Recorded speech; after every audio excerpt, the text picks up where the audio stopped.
Roger, TV circuit breaker's in. That's Aldrin turning on the camera. That's clear. Roger. There's the picture. And we're getting a picture on the TV. You got a good picture, huh? There's a great deal of contrast in it, and currently it's upside down on our monitor, but we can make out a fair amount of detail.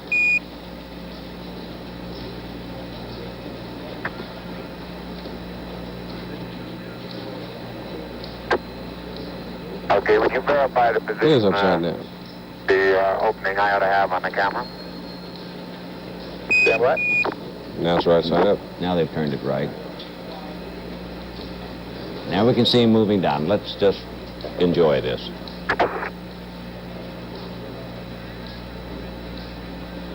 Okay, Neil, we can see you coming down the ladder now. Okay, Neil, we can see you coming.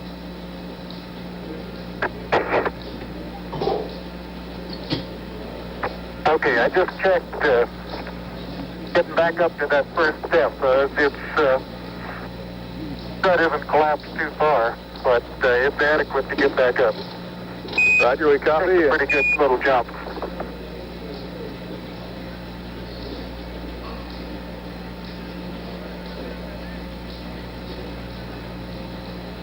He's on the move. Buzz, this is Houston. F2, 1/160th second for shadow photography on the sequence camera. Okay. I'm at the foot of the ladder. The limb footbeds are only depressed in the surface about 1 or 2 inches, although the surface appears to be very, very fine-grained as you get close to it. It's almost like a powder. Ground mass is very fine.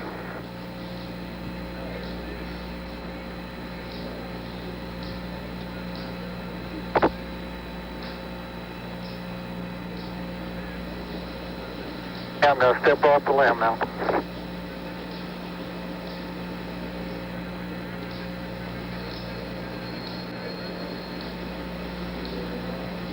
That's one small step for man, one giant leap for mankind.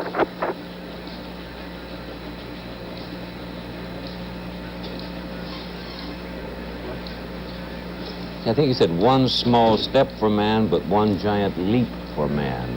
I'm not certain I got all that right. The surface is fine and powdery. I can pick it up loosely with my toe.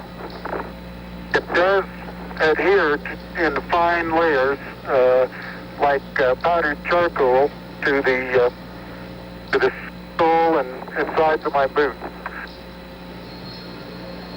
I only go in a small fraction of an inch, maybe 1/8 of an inch, but I can see the footprints of my boots and the treads and the fine sandy particles. Neil, this is Houston. We're copying. Neil, this is Houston. We're getting a picture. You're not in at the present time. We can see the bag on the LEC being moved by Buzz, though. Here you come into our field of view. Oh, okay. Let me move that over the edge for you. Okay, ready for me to come out? Yeah, just stand by a second. I'll move this over the handrail. Well, he's moving with a great deal more confidence than he did initially. He's bouncing around now. That's how you move when you lose 5/6 of your weight. You're right.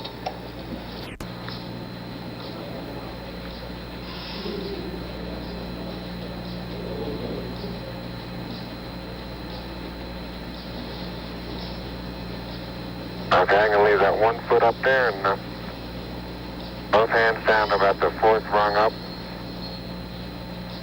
There you go. And he jumped down. Okay, now I think I'll do the same. And the second man is on the moon. A little more. About another inch. There, you got it? That's a good step. Yep. About a 3-footer.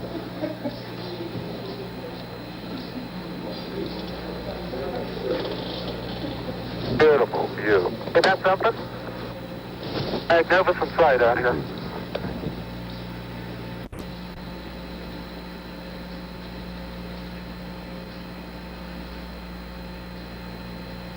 For those who haven't read the plaque, we'll read the plaque that's on the front landing gear of this LEM.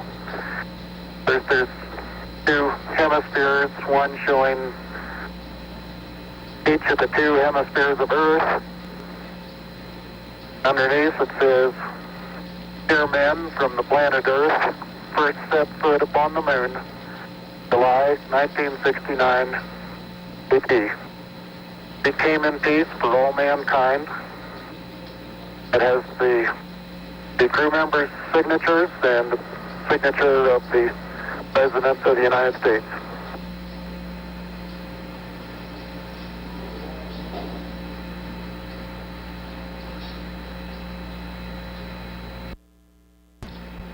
The other thing is, Frank, they don't have a viewfinder on their camera, so the ground has to tell them which way to point it. Mm-hmm. That's Armstrong going back. Let's watch him walk now. Okay, you can make a mark, Houston. Roger, so and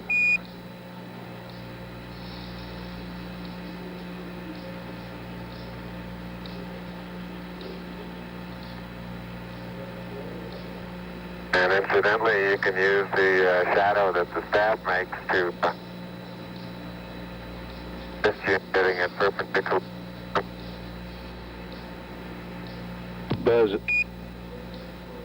Buzz is erecting the solar wind experiment now.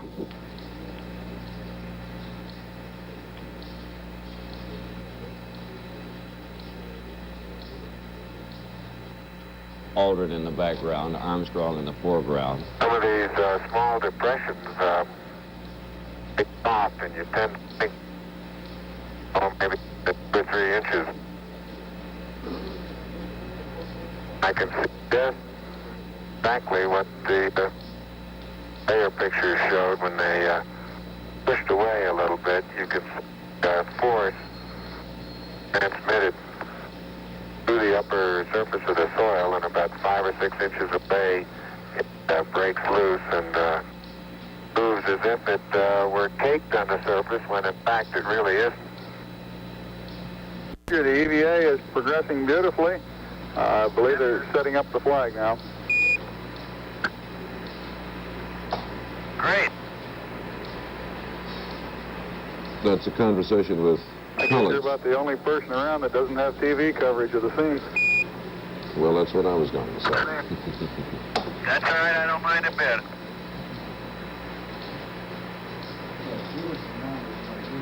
How is the quality of the TV?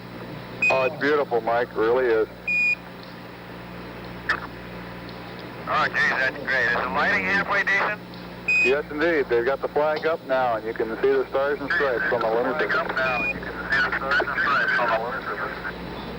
Beautiful, just beautiful.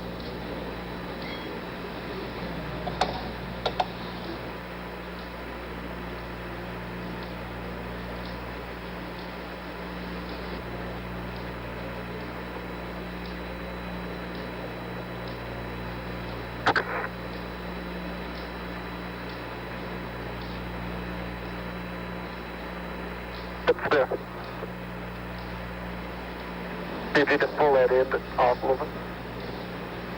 President Nixon is sitting in his office alone. He's going to talk to the astronauts in a few minutes. Sitting there alone, when they put the flag up, he applauded. Go out.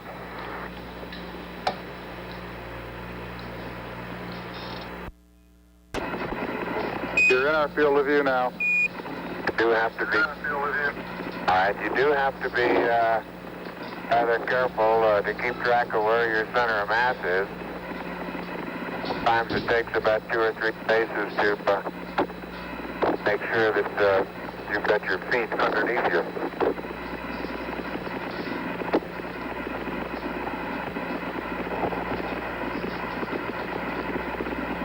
And about 2 or 3 or maybe 4 easy paces can bring you to a fairly smooth stop.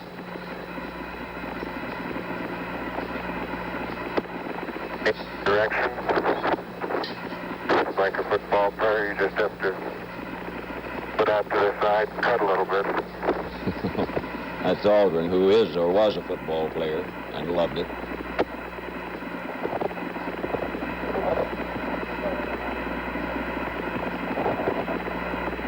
So-called kangaroo hop does work, but it seems your forward stability is not quite as good as it is in the conventional, more conventional, one foot after another.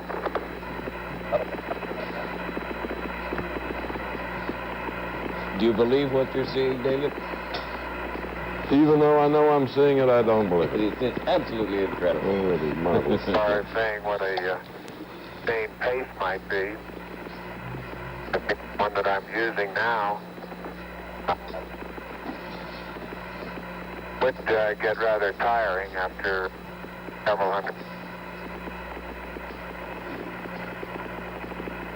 But this may be a function of the suit as well as lack of gravity force here. I don't suppose it's necessary to say so, but this is not just for fun. They're supposed to be hopping and bouncing around like this because an awful lot of what this first exercise is about is to see how it affects men. Can they walk this way, that way? Can they turn left, right? What kind of problems, if any, does it present? Say again, Houston. Roger, we'd like to get both of you in the field of view of the camera for a minute. Roger, we'd like to get both of you in the field of view of the camera for a minute. Neil and Buzz, the President of the United States is in his office now and would like to say a few words to you. Over.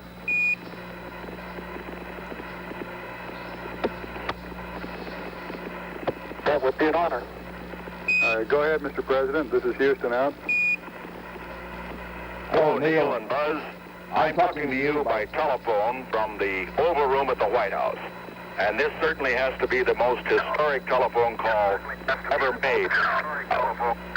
I just can't tell you how proud we all are of what you...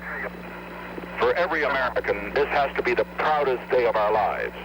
And for people all over the world, I am sure they too join with Americans in recognizing what an immense feat this is.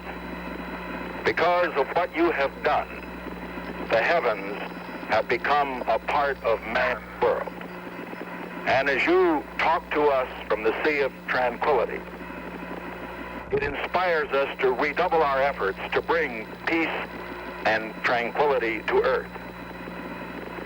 For one priceless moment in the whole history of man, all the people on this earth are truly one. One in their pride in what you have done, and one in our prayers that you will return safely to Earth.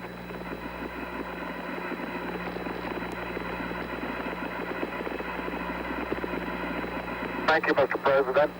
It's a great honor and privilege for us to be here representing not only the United States, but men of peace of all nations, and with interest and a curiosity and with a vision for the future. Honor for us to be able to participate here today. And thank you very much, and I look forward, all of us look forward to seeing you on the Hornet on Thursday. Look forward to that very much, sir.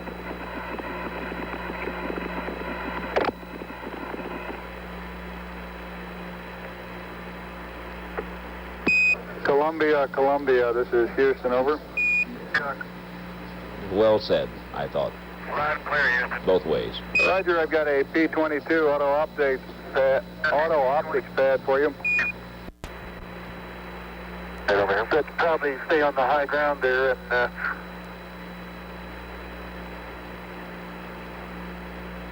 watch at the edge of that crater is rather that's real soft there, isn't it? A couple of close-ups on these quite rounded, large boulders.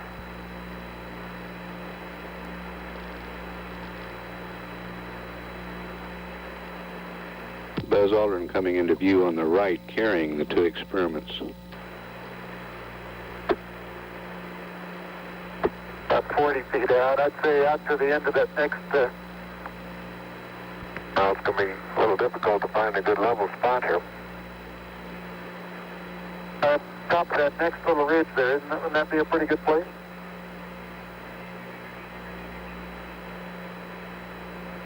Yeah, but I put the LR cube right about here. All right. And, I'm going to have to get on the other side of this rock here.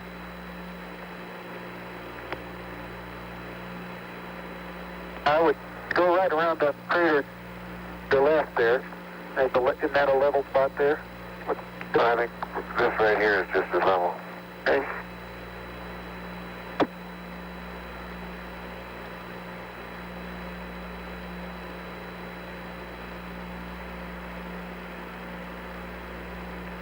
A little bit later,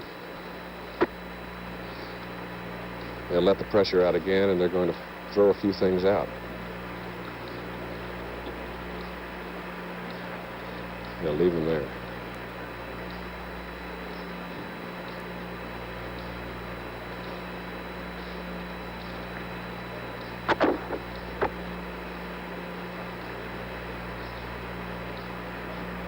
In the foreground, Buzz Aldrin is collecting a core tube sample.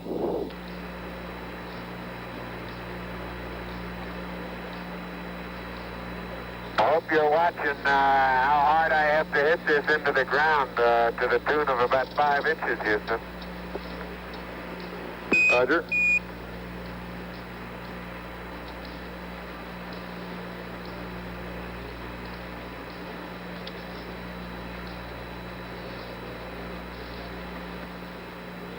It almost looks wet.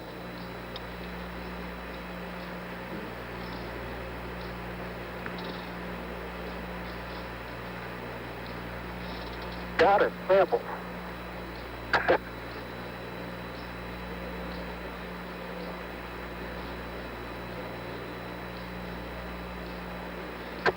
Wait a minute.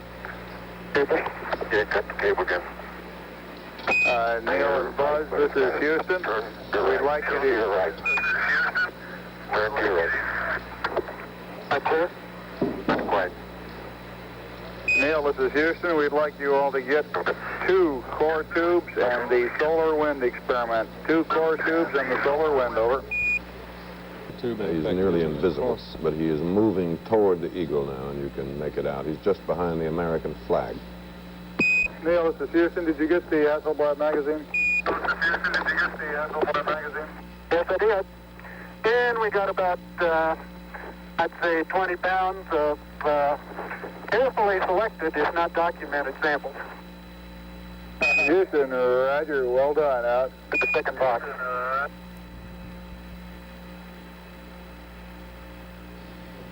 Armstrong is now on the ladder just above the flag. You can see the little grayish figure there moving, going up the ladder. Unofficial time off the surface at 1:11:37:32. Now start arching your back. That's good. Plenty of room. Here, all right. Arch your back a little, your head up against. Yep. Out, off, roll right just a little bit.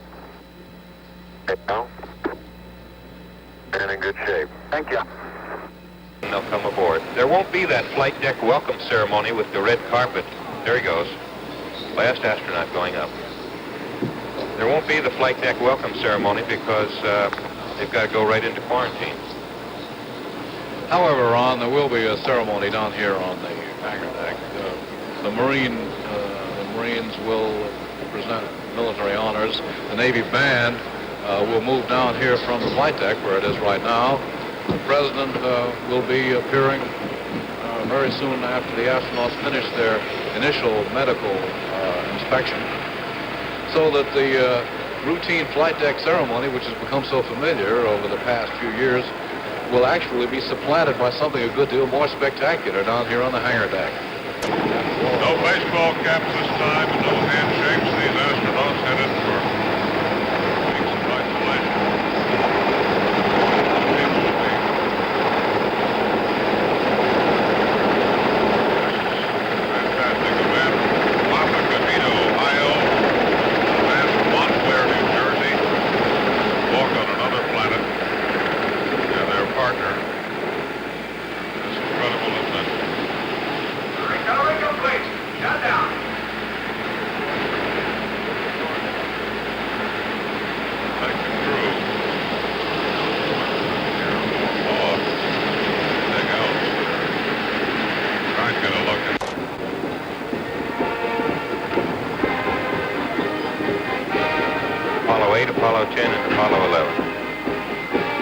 Nixon seems genuinely moved by this moment.